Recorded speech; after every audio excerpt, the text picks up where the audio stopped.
Hi, my name is Colton Larson, and in my presentation today, I will be telling you about some of the few things you should think about adding into your speech. There wasn't many things to add in my opinion, because it was a really good speech, one of the best ones I've ever listened to, in my opinion. It was super interesting, and I really could not stop listening to it. But let me just tell you about some of the minor things you might want to add into your speech. So first things first, eye contact while the audience is listening is one of the minor things. You did it kind of well while you were giving the speech, but I kept seeing a little bit glancing down at what I can imagine is probably a note card or some papers that say what you were talking about. Not that big of a deal because it was still pretty good, but just something to think about. Another thing to think about is reliable sources. The reliable sources, the only one that I heard was Answers.com, which from what I know is a source that is mostly based off of knowledge of people out there. And although usually those people are very knowledgeable in what they're talking about, it can sometimes not be the most reliable because it's not really set in stone like a dictionary, for example.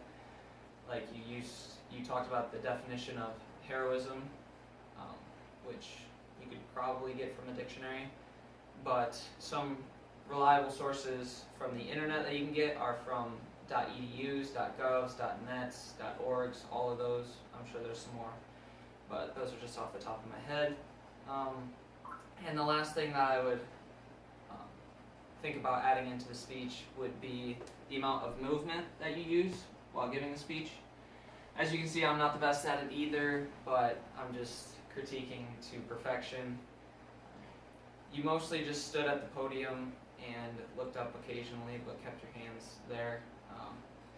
But movement really keeps the audience attention towards you, and it keeps them involved in what you're giving the speech on.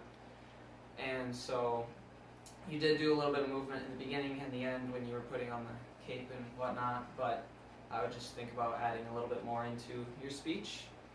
And so with all that said, I really enjoyed your speech, and I actually, like I said before, it was one of my favorite speeches that I've ever listened to, and I would encourage a lot of people to learn from it, as there's a lot of things to take away from it, good things, and a few things that they probably can see that you can add into it as well. You spoke very well and fluently during the speech, so that was very good. Thank you all for listening.